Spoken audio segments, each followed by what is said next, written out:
नमस्कार. मी ज्योती जोशी लव्हाळी या माझ्या चॅनलवरती सगळ्यांचं स्वागत करते. आज मी जी स्फुटं वाचणार आहे त्याचे मूड्स अगदी भिन्न भिन्न आहेत. मनाचे खेळ असतात ना हे सारे.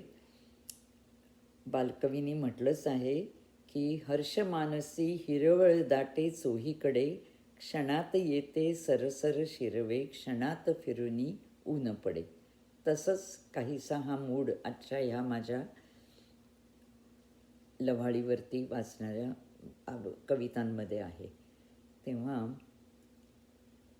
पहिल्या स्फुटाचं नाव आहे मुक्त. तो मुक्त झाला, जाताना मलाही मुक्त करून गेला. पण अजूनही अशी एखादी मिया मल्हारची तान मला छेडते. बाहेर पावसाच्या धारा अलगद पाझरत असतात. आणि तेव्हा मात्र माझा मनमोर त्याच्या हास्याच्या गडगडाटासाठी तरसत राहतो. व्याकुळ होत होत विजेच्या कल्लोळाने त्याच्या नसण्याच्या मृगजळाला मी भेदून जाते. व्याकुळ होत होत विजेच्या कल्लोळाने त्याच्या नसण्याच्या मृगजळाला मी भेदून जाते. डोळ्यातल्या धारांना आग लावत. आता दुसरं आहे, त्याचं नाव आहे अस्तित्व. काल मी एका शिबिरात गेले होते. स्वामीजींनी विवेकानंदांचं सगळं तत्त्वज्ञान सांगितलं. का अस्तित्व. कालच्या शिबिरातलं सारं तत्त्वज्ञान स्वप्नच राहिलं. पहाट झाली. माझ्या 4 फुटी देहाला न्याहाळत कुरवाळत नाहूमाखू घातलं. माझ्या अस्तित्वाची जाणीव क्षणोक्षणी जागी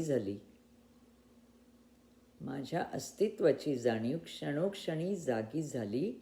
मग कसं विसरायचं या शरीराला, या कायेला? कसं विसरायचं? नटले थटलेनी झोकात घराच्या बाहेर पडले वॉकसाठी. रस्त्यावरून चालताना जो तो आपल्याच नादात. माझ्या अस्तित्वाची जराही कोणी दखल घेतली नाही. घरात येताच खुर्चीवर जराशी टेकले.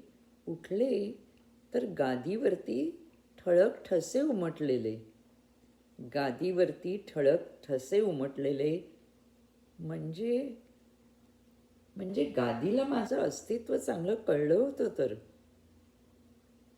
नातवाशी संवाद करू लागले तर त्याची बोटं नेहमीप्रमाणे आयफोनवरती नाचत होती. डोळे त्या पडद्यावर खिळलेले. माझ्या प्रश्नांना तो हो, हां, हू असे एकेरी हुंकार देत होता. बहुतेक त्याच्या मते आजीचं अस्तित्व ते मी केलेल्या लाडू शिऱ्याच्या गोड चवीत फक्त. अंगणात पक्ष्यांना दाणे खायला घातले. एक चिमणी आली, एक दाणा घेऊन गेली. तिला माझी चाहूलही लागली नाही. तेवढ्यात एक आगंतुक खारकुंडी ते दाणे हावरटपणे मटकावू लागले. मी सोटा घेऊन धावले. तेव्हा कुठे तिला माझ्या अस्तित्वाची किंमत समजली. टपाल आणायला मी मेलबॉक्सकडे गेले.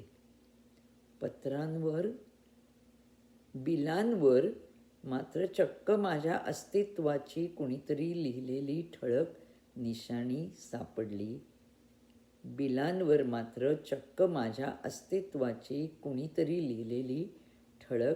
निशाणी सापडली.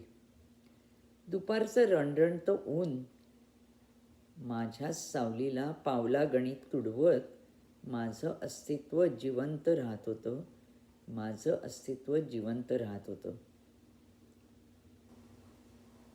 परसदारी झाडांना मी पाणी शिंपडलं. परसदारी झाडांना मी पाणी शिंपडलं. क्षणात ती सरी तरारली. मान वर करत आकाशाकडे पाहिलं. त्यांनी मान वर काढत आकाशाकडे पाहिलं. कुठून पडतंय पाणी? माझ्या अस्तित्वावरती पाणी पडलं. माझ्या अस्तित्वावरती पाणी पडलं. अस्तित्व अस्तित्व म्हणजे नेमकं काय? संध्याकाळच्या कातरवेळी रस्त्यातून एक प्रेतयात्रा चालली होती. लोक अश्रू ढाळत होते. लोक अश्रू ढाळत होते. कदाचित त्या निर्जीव देहापाठचं हरपलेलं अस्तित्व त्यांना शेवटी कळलं असावं. कदाचित त्या निर्जीव देहामागचं हरपलेलं अस्तित्व त्यांना शेवटी कळलं असावं.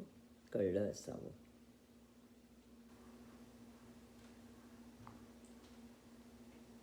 आता हे शेवटचं. त्याचं नाव आहे ता ना पी ही नी पा जा. बालवर्गात इंद्रधनुष्याचे रंग ओळीनी आमच्या बाईंनी आमच्याकडनं पाठ करून घेतले होते. ते आजवरही तसेच ताजे रंगीत राहिलेले आहेत. मग ह्या स्फुटाचं नाव आहे ताना पिही निपाजा. तांबडा रंग वाहे माझ्या धमन्यात. तांबडा रंग वाहे माझ्या धमन्यात.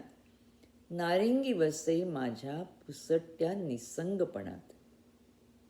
नारिंगी वसे माझ्या पुसट्या निसंगपणात. पिवळी पुठं चढली दातांवरी. पिवळी पुठं चढली दातांवरी. हिरवा रेंगाळे पिकल्या कायेवरी. निळी नभाई उतरली डोळ्यात. निळी नभाई उतरली डोळ्यात. पारवा घुमतो मनाच्या अबोल्यात. पारवा घुमे मनाच्या अबोल्यात. जांभुळापरी करीन गोडवाणी. जांभुळापरी करीन गोडवाणी. इंद्रधनुची सदा गाईन गाणी. इंद्रधनुची सदा गाईन रंगीत गाणी. धन्यवाद. तुम्हाला जर आवडलं तर मला नक्की कॉमेंट करा. नाही आवडलं तरीही कॉमेंट करा. मला वाचायला आवडेल. परत भेटूच.